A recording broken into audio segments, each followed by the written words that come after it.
नमस्कार, जय जोहार, बहुत स्वागत है आपका। एनडी गुहार छत्तीसगढ़ देख रहे हैं आप। मैं हूं विवेक आपके साथ। तो जनमत का इंतजार है। खैरागढ़ में वोटिंग पूरी हो चुकी है। विधानसभा उपचुनाव के लिए सभी पार्टियों ने अपनी अपनी ताकतें झोंकी। यहां सभी पार्टी के उम्मीदवारों की माने तो अपनी अपनी जीत का दावा करते भी नजर आ रहे हैं। बीजेपी, जेसीसीजे, कांग्रेस मैदान में है। और बड़ी बात यह है कि तीनों पार्टी के प्रत्याशियों ने अपनी अपनी जीत का दावा किया। मतदाताओं में खासा उत्साह भी देखा गया। और बड़ी बात यह है कि 80% के लगभग मतदान हुआ। एक बड़ा मार्जिन, 80% निश्चित तौर पर। सुबह 1 बजे हो या 3 बज रहे हों, जिस तरह से वोटिंग परसेंटेज सामने आ रहे थे, और दोपहर 1 बजे और 3 बजे के बाद ये लगने लगा था कि आंकड़ा 70 पार जरूर करेगा। तो 80% पार हुआ। क्या कुछ कहा प्रत्याशियों ने, पहले वो सुनवाते हैं। मुख्यमंत्री भूपेश बघेल ने क्या कहा ये भी सुनवाते हैं आपको। सिलसिलेवार पहले आप सुन लीजिए।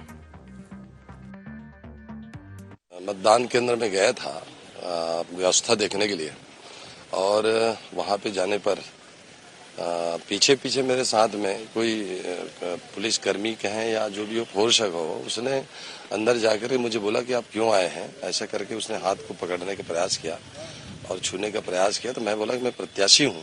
फिर मैं बाहर आया तो फिर उसी तरह से विवाद किया। तो मैंने फिर आपत्ति दर्ज की, और आपत्ति दर्ज करके मैंने बैठ गया दरवाजे पे। और बैठने से किसी प्रकार के मतदान अवरुद्ध नहीं हुआ, अवरुद्ध चलते रहा। मैं अपने उच्च स्तर पर बात हुआ तो अभी बोले हैं कि उसको यहाँ से हटा देंगे। और सरकार के जन कल्याण योजना तो पूरा घोषणा पत्र हर मतदाता के बीच पहुंच गए, बोला सब पता है। 50 से ऊपर जाएंगे। माननीय भूपेश बघेल जी जो बोलते वो करके दिखाते हैं। भारतीय जनता पार्टी को वहाँ की जनता जिताने को तैयार है और जिताएगी, और कांग्रेस को सबक सिखाएगी कि पिछले 3.5 साल में खैरागढ़ की जनता के साथ में जो अन्याय हुआ है, अत्याचार हुआ है, वहाँ पर विकास के काम नहीं हुए हैं। उनके लोकप्रिय नेता, उनके राजा देवव्रत सिंह जी का जो हार्ट अटैक आया, उसका भी कारण सबसे बड़ा कि उनकी कांग्रेस पार्टी के द्वारा की गई उपेक्षा। कांग्रेस उनको छोड़ना पड़ा, और लगातार वो खैरागढ़ के विकास के लिए गुहार करते रहे, मिन्नतें करते रहे, परंतु खैरागढ़ के विकास के लिए पैसा नहीं दिया। वो जिले की मांग करते रहे, उन्होंने नहीं किया। आज उनकी मृत्यु के बाद ये बड़ी बड़ी बातें कर रहे हैं। तो वहाँ की जनता ने तय कर लिया है कि वो अपने राजा के जो मृत्यु का कारण है उनसे वो बदला लेंगे, और इस सरकार को सबक सिखाकर आने वाले 1.5 साल तक उन्होंने वो ठीक से काम करें। 3.5 साल में जो कुछ किया है उसका बदला वहाँ की जनता ने। हम लोग तो अपील किए हैं, और अभी जब मतदान करके निकल रहे हैं तो आप बात कर रहे हैं, आप लोग बात कर रहे हैं। तो और जो फीडबैक है वो बहुत उत्साह है लोगों में, और भारी संख्या में भीषण गर्मी के बावजूद भी लोग मतदान केंद्र पहुंच रहे हैं। और अब तक के जैसे 35-40% पोलिंग का जो ट्रेंड दिखाई दे रहा है, मतलब ये है कि शाम होते होते केवल 80% से ऊपर मत चला जाए। ये बात आपने लगभग सभी पार्टी के लोगों को सुन भी लिया और समझ भी लिया कि निश्चित तौर पर क्या कुछ पार्टी नेताओं के मन में चल रहा है।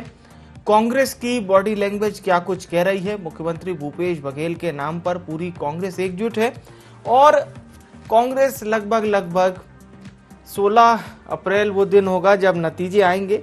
लेकिन कांग्रेस की बॉडी लैंग्वेज अभी जो समझ में आ रही है उसमें जीत कांग्रेस के तमाम लोगों को नजर आ रही है। हालांकि बीजेपी को भी आशा है कि कोमल जंघेल फिर से कुछ जादुई करिश्मा करेंगे। 2018 में भी देवव्रत सिंह ने 1000 से कम वोटों से ही जीत दर्ज की थी। तो एक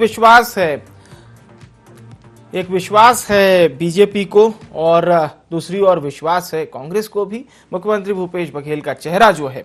हमारे साथ खास मेहमान भी चर्चा के लिए जुड़ चुके हैं। सुरेंद्र वर्मा जी हमारे साथ जुड़ चुके हैं, प्रवक्ता हैं आप छत्तीसगढ़ कांग्रेस के। और अमित चिमनानी जी जुड़ चुके हैं, आप प्रवक्ता हैं भारतीय जनता पार्टी छत्तीसगढ़ के। पीसी रथ जी भी हमारे साथ जुड़ चुके हैं, वरिष्ठ पत्रकार हैं। आप तीनों मेहमानों का बहुत स्वागत है IND 24 में। जी सुरेंद्र वर्मा जी, आपसे शुरुआत। मैंने तो पहले दिन से ही कहा सर कि सबको पता था 12 अप्रैल को मतदान होना है, 16 अप्रैल को नतीजे आएंगे। लेकिन भूपेश बघेल जी ने वो जो ट्वीट किया ना, उसके बाद से तमाम कांग्रेस के नेता भी बिल्कुल अपने मुखिया के सुर में सुर मिलाने लगे कि साहब हम तो जीत चुके हैं, हमें हमारी योजनाओं पर पूरा भरोसा है। और बहुत चर्चा भी हुई उस ट्वीट की कि इतना विश्वास के साथ मुख्यमंत्री जी का ट्वीट आता है कि 16 अप्रैल का वो दिन होगा जब हमारी विधायक निर्वाचित होंगी और 17 को हम जिला बना देंगे।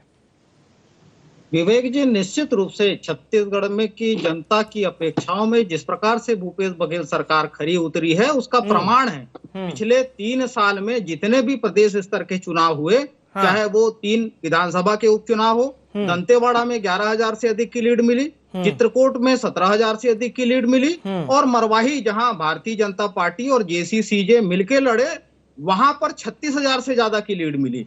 और निश्चित रूप से ये जो विश्वास बढ़ रहा है भूपेश बघेल सरकार के प्रति लोगों का, खैरागढ़ की जनता वो 36,000 की लीड को भी पार करके एक नया रिकॉर्ड बनाएगी। जो 15 साल में भारतीय जनता पार्टी के कार्यकाल में खैरागढ़ की उपेक्षा हुई। जी विवेक जी, एक महत्वपूर्ण बात मैं बताना चाहूंगा कि खैरागढ़ जो है छत्तीसगढ़ की कला और संस्कृति की पहचान है। खैरागढ़ में जो संगीत विश्वविद्यालय है वो एशिया का इकलौता संगीत विश्वविद्यालय है।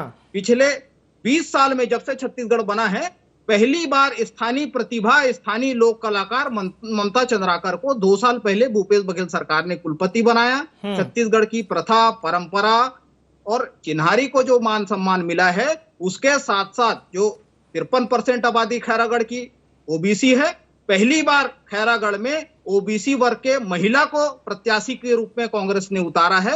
एक बेहद उत्साह वहां की महिलाओं में भी है।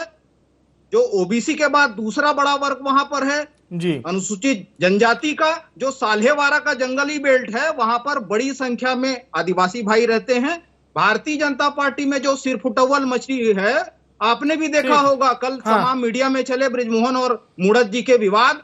और यही कारण है कि इनके राष्ट्रीय नेतृत्व ने छत्तीसगढ़ के स्थानीय भारतीय जनता पार्टी के नेताओं को नकार दिया। और लगातार, चाहे वो ये उपचुनाव में पहली बार ऐसा देखने को मिला विवेक जी, पहले के 3 उपचुनाव में कभी नहीं आए। केंद्रीय मंत्री 2 आए, प्रहलाद पटेल जी आए, फग्गन सिंह कुलस्ते आए, मध्य प्रदेश के मुख्यमंत्री को उतारा गया। तो भारतीय जनता पार्टी में स्थानीय नेतृत्व को सिरे से खारिज कर दिया गया है और जनता तो पहले भी खारिज करने का मन बना चुकी। ठीक है, ऐसा आपको लगता है कि जनता ने बीजेपी को खारिज कर दिया है। अमित चिमनानी जी, कोमल जंघेल जी क्या फिर करिश्मा करेंगे? क्योंकि अगर हम परसेंटेज पर जाएं, विनिंग परसेंटेज देखें, बैकग्राउंड देखें, तो दोनों चीजों में कोमल जंघेल काफी आगे हैं यशोदा वर्मा से, यानी कांग्रेस उम्मीदवार से। तो कुछ करिश्मा की उम्मीद है, नजर आ रही है? देखिए, निश्चित तौर पर हर पार्टी को उम्मीद होती है जीतने की, और हमारे प्रत्याशी ने जब कांग्रेस की लहर थी तब भी कांग्रेस को 30,000 वोटों से पीछे छोड़ दिया था। तो निश्चित तौर पर इस बार मुद्दों की लड़ाई हुई है। कांग्रेस 3.5 साल में एक काम भी नहीं गिना पाई। पुरानी घोषणाओं के ऊपर बात करने की बजाय फिर से इन्होंने नई घोषणाएं कर दी। तो इसी से कांग्रेस की असफलता सामने आ गई है। और ये बता रहे हैं कि किसी की लड़ाई हुई या किसी अखबार का हवाला दे रहे थे। कांग्रेस पार्टी इसी तरीके से पूरा चुनाव कैंपेन झूठ के आधार पर लड़ी है। हरी भूमि अखबार, जिसकी एक फोटो व्हाट्सएप पे चल रही है कि मूड़त जी और बृजमोहन जी का झगड़ा हो गया, उसी हरी भूमि अखबार ने शिकायत दर्ज कराई है थाने में कि ये हमारी है ही नहीं, हमने छापी ही नहीं है, और उसका जिक्र हमारे साथी प्रवक्ता कर रहे हैं। तो इससे तो समझ में आ जाता है कि यहाँ पर झूठ का प्रचार करके चुनाव लड़ा गया है। लेकिन चिमनानी साहब, ये बात तो आप भी जानते हैं ना सर, चाहे रमन सिंह जी हो, धर्मलाल कौशिक जी हो, ब्रजमोहन अग्रवाल जी हो, एक बड़ी आस तो है। और खैरागढ़ निश्चित तौर पर मुख्यमंत्री भूपेश बघेल जी के अगर आप ट्वीट देखिए तो उसमें सीधा निशाना रमन सिंह जी पर है। यानी कई लोगों ने तो, जो छत्तीसगढ़ के बड़े वरिष्ठ पत्रकार हैं, मैं तो कई लोगों को सुना, उन्होंने यह तक कहा कि राजनांदगांव की ये जो लड़ाई है, ये पूर्व सीएम वर्सेस वर्तमान सीएम की हो गई है साहब। नहीं, ये लड़ाई जनता की खुद की लड़ाई है। खैरागढ़ की जनता के साथ जो कांग्रेस पार्टी ने अन्याय किया, 3.5 साल में वहां पे एक टॉयलेट तक नहीं बनाया। विवेक जी, सुरेंद्र जी बताएं, कोई प्रवक्ता तो नहीं बता पाया। आप सुरेंद्र जी विद्वान हैं, उनसे उम्मीद कर सकते हैं कि 3.5 साल आपके पास थे, आपने और भी जगहों को जिला बनाया। आपके मन में अगर नियत साफ थी खैरागढ़ की जनता के प्रति, आप जिला उसको बना देते और जिला बना के अब तक 3.5 साल में अच्छा खासा वहां विकास भी हो जाता। अब जब उपचुनाव हो गए, अब आपको जब कांग्रेस को लग गया कि नहीं यहाँ पे हम अपना काम नहीं गिना पा रहे हैं, तो नहीं घोषणा कर दी। और ये लोग अगर मान लो चुनाव हार जाते हैं, तब भी सरकार तो विवेक जी इन्हीं की रहेगी ना, तब क्या ये जिला नहीं बनाएंगे? क्या ये ऐसा कोई ट्रैक रिकॉर्ड साबित करना चाह रहे हैं या चलन चलाना चाह रहे हैं कि जहां पे विधायक कांग्रेस के रहेंगे वहीं पे विकास होगा, बाकी जनता का कोई विकास नहीं करेंगे, उनके लिए कोई योजना नहीं लाएंगे? तो ये भेदभाव की राजनीति है क्या? थोड़ा कांग्रेस समझाएगी। चलिए, आपने बड़ी बात कही है। सुरेंद्र वर्मा जी, आप सीधा जवाब दे सकते हैं चिमनानी साहब के सवालों का। विवेक जी, भेदभाव क्या होता है इससे बड़ा उदाहरण कहीं नहीं मिलेगा। आपको बयान याद होगा रमन सिंह का, खैरागढ़ की मिट्टी का मुझ पर कर्ज है। लेकिन जब वो 15 साल मुखिया रहे, मुख्यमंत्री रहे, तब उनको कर्ज याद नहीं आता। खैरागढ़ विधानसभा में अगर किसी को कुछ देने की बारी आती है तो वही भांजे विक्रांत सिंह, वो जिस स्कूल का रेफरेंस दे रहे थे, जिस प्राइमरी स्कूल में खैरागढ़ के पढ़ाई की बात कर रहे थे, इनके 15 साल के कुशासन में खंडहर हो गया था, तब भी उनको याद नहीं आया। हजारों की संख्या में स्कूल बंद कर दिए गए थे, जिसको हमने पुनः शुरू किया। स्वास्थ्य के मामले में इन्होंने जिला स्तर तक में डॉक्टरों की कमी थी, केवल बिल्डिंगें बनाने का काम किया कि मिशन खोरी के लालच में हमने 1900 से अधिक वेलनेस सेंटर बनाए। अब तो साल्हेवारा, गंडई, छुई कदान में 50-50 बिस्तर के अस्पताल बनाने की हम बात कर रहे हैं। और जो जिला बनाने की बात है विवेक जी, आपको याद होगा इससे पहले मरवाही में उपचुनाव हुए, मरवाही को जिला हमने तो चुनाव के 1.5 साल पहले ही बना दिया था। और ये इतिहास में पहली घटना है जब एक विधानसभा जिला बन रहा है। ये रमन सिंह के गृह जिला था, राजनांदगांव जिले से राजनीति करते हैं। 15 साल इनको याद नहीं आया जब सरकार में थे ये। चलिए, और ये किसानों का जिस तरीके से अपमान कर रहे हैं, छत्तीसगढ़ के किसानों को 2500 रुपए धान का समर्थन मूल्य देने से इनके मंत्री कहते हैं कि अर्थव्यवस्था गड़बड़ा जाएगी। इनके पूंजीपति मित्रों को जब लाखों करोड़ का लोन राइट अप करते हैं तो चलिए, अब हम पीसी रथ साहब हमारे साथ। जी, गलत बात। मैं आप दोनों सम्मानित प्रवक्ताओं के पास फिर लौटूंगा। पीसी रथ साहब को सुन लेते हैं। जी रथ जी, कितना अलग चुनाव दिखा सर ये, खासतौर से मतलब खैरागढ़ का, क्योंकि एक बड़ा गढ़ JCCJ का मरवाही, यानी छत्तीसगढ़ के पहले मुख्यमंत्री जहां से आते थे, वो कांग्रेस का कब्जा है वहां पर। खैरागढ़ कितना डिफरेंट नजर आया मरवाही से ही अगर हम तुलना कर ले तो? देखते हैं कि देवव्रत सिंह जी के जाने के बाद का खैरागढ़ बिल्कुल अलग है पहले वाले खैरागढ़ की तुलना में। अभी के समय में सरकार बहुत ज्यादा कॉन्फिडेंट नजर आ रही है खैरागढ़ के मुद्दे पर जी। और जिस तरह से आपने शुरुआत की थी कि चुनाव की घोषणा होने के बाद से मुख्यमंत्री और पूरी कांग्रेस जिस तरह से खैरागढ़ को लेकर के बहुत ज्यादा कॉन्फिडेंट नजर आ रही थी, तो उसमें हम देखते हैं कि वो जो पूरा मैटर है उसमें हमको ये लगता है कि खैरागढ़ में सत्ता पक्ष को अपने अभी तक के कामकाज के अलावा अपने संख्या बल का भी ज्यादा भरोसा है। और जिस तरह से इन्होंने शुरुआत की, आक्रामक तरीके से कांग्रेस ये चुनाव लड़ रही है, और निश्चित रूप से ओबीसी कैंडिडेट वहां पर जिस तरह से ओबीसी पॉपुलेशन ज्यादा है, मतदाताओं में 53% ओबीसी है, तो कांग्रेस का कॉन्फिडेंट उसमें दिख रहा है। और उसमें सबसे बड़ी बात यह है कि खैरागढ़ में जो संगीत विश्वविद्यालय है उसको केंद्रीय विश्वविद्यालय बनाने की बहुत पुरानी मांग है, और खैरागढ़ को जिला बनाने की घोषणा करके मुख्यमंत्री ने एक तरह से वहां पर बहुत बड़ी घोषणा कर दी, जिसको वो करना भाजपा के लिए थोड़ा मुश्किल जा रहा है। सरकार के प्रति जो असंतोष है उसको उस तरीके से भाजपा उठा नहीं पा रही है, ऐसा प्रतीत होता है वहां पर। लेकिन यह है कि भाजपा का कैंडिडेट अपने तौर पे मजबूत कैंडिडेट है। कोमल जंगेल पहले से राजनीति में काफी सक्रिय रहे हैं और भाजपा के नेता के रूप में उन्होंने काफी वहां पर काम भी किया है, काफी उस तरह से उनकी पहचान रही है, तो उसके कारण वो एक कैंडिडेट के रूप में मजबूत है।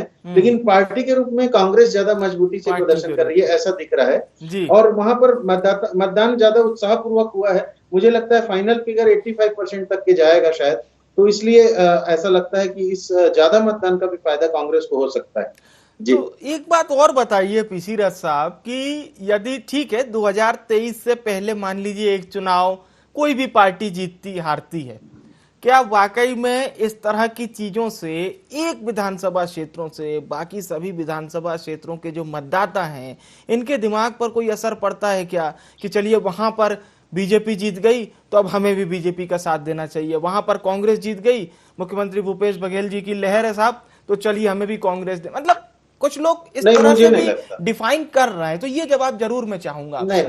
नहीं, मुझे नहीं लगता कि ये एक छोटे से क्षेत्र का असर पूरे राज्य के समीकरण पे पड़ेगा। मुझे लगता है ये निश्चित रूप से दूसरे राजनीतिक समीकरणों को प्रभावित करेगा, क्योंकि जनता कांग्रेस जो जोगी जी की पार्टी थी उसके कैंडिडेट रहे देवव्रत सिंह जी वहां पर, तो उसके कारण वो एक पार्टी के वोटर्स किधर जाते हैं, उनका रुझान किधर होता है, और उस तरह से अगर उनका रुझान कांग्रेस की तरफ होता है तो पूरे प्रदेश में कांग्रेस को उस तरह से फायदा हो सकता है आगे आने वाले चुनाव में जनता कांग्रेस के वोटों का। और उसी तरह से अगर वो भाजपा की ओर जाते हैं तो वो भाजपा को आगे भविष्य में फायदा मिलने की उम्मीद होगी, क्योंकि एक तरह से योगी जी को बी टीम भी माना जा रहा था भाजपा की रमन सिंह की सरकार में। इसलिए जो है ये देखना दिलचस्प होगा कि कुल मिलाकर के जो जनता कांग्रेस के अपने वोट थे, वोट बैंक थे, वो किधर जा रहे हैं। और राजमहल का रुझान तो सत्ता पक्ष की ओर दिख रहा है, जिस तरह से राजमहल के वारिसों का जिस तरह से रुझान दिख रहा है, तो उससे शायद फर्क पड़ेगा। जी, बयान भी सामने आ रहे हैं, तो उससे ऐसा प्रतीत होता है कि वो टर्न आउट किधर ले रहा है, वो उससे फर्क पड़ेगा प्रदेश में। बाकी वैसे एक सीट जीतने हारने से बहुत ज्यादा महत्वपूर्ण असर नहीं पड़ेगा। विवेक जी, जरा मुझे अवसर दे दीजिएगा और 5 मिनट पहले मैं इजाजत चाहूंगा, मुझे कहीं जाना है। जी, बोलिए चिमनानी जी, अब वैसे बारी आप ही की थी, बोलिए।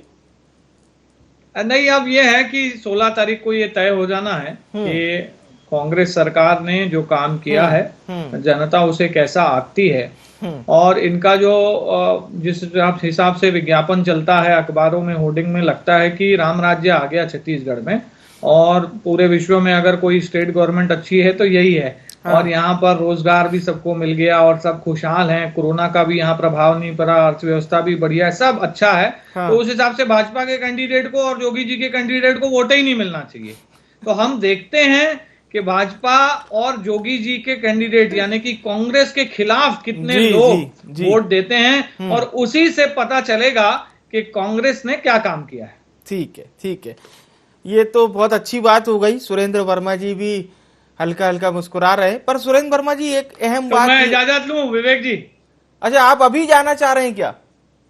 आपकी आज्ञा हो तो। चलिए, आप थोड़ा सा सुरेंद्र वर्मा जी को जरूर सुन लीजिए, फिर आप जा सकते हैं, अब चूंकि आपने 2 बार निवेदन कर दिया है। सुरेंद्र वर्मा जी, क्या भारतीय जनता पार्टी जिस तरह से आपकी पार्टी को डिफाइन कर रही है कि चलिए साहब आप तो हर चीज अच्छी बता रहे हैं, इसका कितना फिगर फैक्टर आप लोग महसूस करते हैं, या ये आप लोगों के लिए वैसा ही है कि नहीं साहब हम तो अपनी चाल चल रहे हैं, बाकी जो होगा देखा जाएगा? विवेक जी, कांग्रेस के जीत के दावे के पीछे 3 कारण हैं। पहला जो है भूपेश बघेल सरकार की विश्वसनीयता जो लगातार बढ़ रही है। मैंने हाल ही में अभी जो तीनों उपचुनाव के परिणाम बताया, 11, 17 फिर 36, उसी प्रकार से 27 में से 20 जिला पंचायतों में कांग्रेस के अध्यक्ष निर्वाचित हुए। 10 नगर निगम में पहले चुनाव हुए थे, 10 के 10 नगर निगमों में कांग्रेस के महापौर निर्वाचित हुए। पिछले दिनों जो 15 नगरीय निकायों में से 14 में कांग्रेस को विजय मिली। तो लगातार भूपेश बघेल के काम को, भूपेश बघेल सरकार की विश्वसनीयता को जनता ने प्रमाणित किया है अपने वोट के माध्यम से। निश्चित रूप से अमित चिमनानी जी कह रहे हैं दूध का दूध पानी का पानी 16 तारीख को हो जाएगा, ज्यादा समय नहीं है। लेकिन भारतीय जनता पार्टी किस प्रकार से वह गलत बयानबाजी करके चुनाव में फायदा लेना चाहती है। स्वर्गीय देवव्रत सिंह जी का बयान आपको याद होगा, मरवाही चुनाव में जब ये अंतागढ़ के दोनों षड्यंत्रकारी मिलकर चुनाव लड़े तो स्वर्गीय देवव्रत सिंह जी ने प्रेस कॉन्फ्रेंस लेकर बाकायदा जोगी कांग्रेस और बीजेपी दोनों को कटघरे में खड़ा किया और लगातार कांग्रेस के रीति नीति, कांग्रेस के जो योजनाएं हैं उसके समर्थन में बयान दिए, विधानसभा में भी दिए। वो तो तकनीकी कारण थे जिसके कारण से वो कांग्रेस में शामिल नहीं हो पाए, लेकिन वो जीवन भर जिन मूल्यों को लेकर राजनीति की है वो कांग्रेस की विचारधारा और कांग्रेस की सामाजिक न्याय के सिद्धांत थे। तो भारतीय जनता पार्टी तो इस प्रकार से राजनीति करना बंद कर दे। जो बृजमोहन अग्रवाल जी का जो बयान था, उनकी मौत के पीछे जो कारण बता रहे थे, यही ये लाशों पर राजनीति करना और इस प्रकार से झूठ और उन्माद फैलाना ही भारतीय जनता पार्टी का चरित्र है। चलिए, और आप लोग इस बात पर भी पूरी तरह से मतलब फुल एंड फाइनल जिसको हम कहते हैं कॉन्फिडेंस की बात होती है। ग्रामीण अंचल में जिस तरह से चाहे वो गोधन न्याय योजना हो या तमाम योजनाएं आप लोगों की जा रही है, तो उसका बिल्डअप मानते हैं कि चलिए इसके बल पर जनता हमें वोट करेगी। विवेक जी मैं वही कहना चाह रहा था, जो 3 कारण है, हमने जो वादा किया था उससे ज्यादा भूपेश बघेल सरकार दे रही है। जो राजीव गांधी किसान न्याय योजना की राशि जोड़ दे तो 2540 और 2560 रुपया तमाम भाजपा के अड़ंगों के बावजूद हमने दिया है। जो भूमिहीन कृषि श्रमिक है, देश में एकमात्र योजना कहीं 7,000 रुपया प्रति वर्ष का जो चल रहा है वो छत्तीसगढ़ में चल रहा है। अमित चिमनानी जी स्वयं अर्थशास्त्री है, लेकिन जिस प्रकार से ये बोल रहे हैं अर्थव्यवस्था की, ये नीति आयोग की रिपोर्ट देख ले। तीनों सेक्टर में, कृषि में 1.4% छत्तीसगढ़ बेहतर है राष्ट्रीय औसत से, उत्पादन में 4% बेहतर है और सर्विस के क्षेत्र में 8% राष्ट्रीय औसत से छत्तीसगढ़ बेहतर है। बेरोजगारी 0.6% है CMIA के लेटेस्ट रिपोर्ट में, जबकि राष्ट्रीय औसत जो है 7.4 है। रमन सिंह के समय जून 2018 में याद करें 22% था। तो निश्चित रूप से जो गांव में समृद्धि आई है, जो शहरों में समृद्धि आई है, जो भूपेश बघेल सरकार की योजनाएं हैं, उसके प्रति जनता का विश्वास बढ़ा है। और जो वादा किया था हमने टाइम बाउंड, भूपेश बघेल सरकार ने 10 दिन में कर्ज माफी का 10 घंटे भी नहीं लगे, 2 घंटे में कर्ज माफी किया है और 2500 समर्थन मूल्य भी दे रहे हैं। वनोपज का जो समर्थन मूल्य हमने तय किया था वो भी दे रहे हैं। तो छत्तीसगढ़ की जनता और खैरागढ़ की जनता को ये विश्वास है कि भूपेश बघेल सरकार जो कहती है वो करती है। ये 15 साल ठगते रहे, वादा खिलाफी करते रहे, चुनावी साल को छोड़कर कभी बोनस नहीं दिया। नौकरी का वादा था आदिवासी परिवारों को, कभी नहीं दिया। प्रत्येक आदिवासी परिवारों को जर्सी गाय देने का वादा था, 10 लीटर दूध देने वाली का। जब ये सरकार में रहते हैं तो इनको अपने वादे याद नहीं आते विवेक जी, इनके वादे जुमले हो जाते हैं। जी आपने भी काफी अच्छे से सरकार की तमाम योजनाएं भी बताई और निश्चित तौर पर मैं पीसी रथ जी का एक बार फिर से रुख करता हूं। पीसी रथ जी, चुनाव की यही तो बात होती है ना सर, जब हम देखते हैं चाहे जो भी पार्टी मैदान में होती है, विपक्ष रहती है तो तमाम आरोप प्रत्यारोपों के साथ वो जनता के बीच में जाती है, उस चीज को भुनाती है। सरकार से जुड़े नुमाइंदे इस बात को बताते हैं लगातार कि देखिए सरकार क्या कुछ कर रही है। इस चुनाव में भी क्या यही दोनों चीजें नजर आई कि भाई एक तरफ विपक्षी पार्टी लगातार भूपेश बघेल सरकार को घेर रही है, तो दूसरी तरफ कांग्रेस के लोग उसी तरह से सरकार की चीजें बता रहे हैं, गिना रहे हैं वगैरह वगैरह? निश्चित रूप से चुनाव प्रचार का समय ऐसा होता है जिसमें बहुत निचले लेवल तक के कार्यकर्ता और नेता जाते हैं और आम जनता से डोर टू डोर कनेक्ट होते हैं। बाकी समय में शायद जो संभव नहीं हो पाता। और खैरागढ़ में अपन देखते हैं कि लगभग 2,11,000 के आसपास मतदाता हैं, जिसमें पुरुष जो है वो 1,06,000 और महिलाएं 1,05,000 के आसपास हैं, जो अंक बता रहे हैं। अब उस लिहाज से ये देखना है कि महिला कैंडिडेट होने का कितना फायदा मिल पाएगा भाजपा मतलब कांग्रेस के महिला कैंडिडेट को, और महिलाओं का कितना रुझान मिल पाएगा, क्योंकि अभी ये बहुत महत्वपूर्ण समय है। महंगाई इतनी बढ़ चुकी है, पेट्रोल को लेकर लोग हलाकान हैं, रसोई गैस को लेकर हलाकान हैं, और इन सब का फायदा और नुकसान किस पार्टी को उठाना पड़ेगा, ये तब समझ में आएगा जब नतीजे आएंगे। क्योंकि लोग अगर परेशान हैं तो किसके कारण परेशान हैं, ये दोनों पार्टियां कम्युनिकेट कर पाती हैं कि नहीं कर पाती हैं, ये नतीजों से पता चलेगा। और दोनों के लिए बहुत ज्यादा उत्साहजनक होने की स्थिति नहीं है। मुझे लगता है नतीजों को लेकर के कुछ विपरीत नतीजे भी आ सकते हैं जी। लेकिन सत्ता पक्ष तो कॉन्फिडेंट रहेगा ही, क्योंकि सरकार उसके पास है और प्रतिपक्ष थोड़ा जी। और निश्चित तौर पर जो नतीजे आएंगे उसमें भी ये चीज साफ तौर पर दिखाई देगी। आप सभी मेहमानों का बहुत बहुत धन्यवाद हमारे साथ जुड़ने के लिए। बीजेपी कांग्रेस दोनों ने जितनी तैयारी की थी उस पर जनता ने आज अपनी मुहर लगा दी है। पेटियों में दोनों ही पार्टियों की किस्मत कैद हो चुकी है। बीजेपी का दावा ये है कि भूपेश बघेल सरकार सही तरीके से काम नहीं कर रही है। पूर्व मुख्यमंत्री रमन सिंह, ब्रजमोहन अग्रवाल, धर्मलाल कौशिक, ये वो बड़े नाम भारतीय जनता पार्टी के छत्तीसगढ़ के, जो कि तमाम तरह से इस बात को कह रहे हैं कि कांग्रेस कुछ काम नहीं कर रही है, केंद्र सरकार की योजनाओं को भी रोक दिया गया है, इसलिए हम लोग अनवरत हैं और जनता के बीच मैदान में गए थे। दूसरी ओर कांग्रेस इस बात को कह रही है कि भूपेश बघेल जिस तरह से 3.5 वर्षों में अपने सरकार की योजनाएं चलाए हैं उस पर जनता को एतबार है।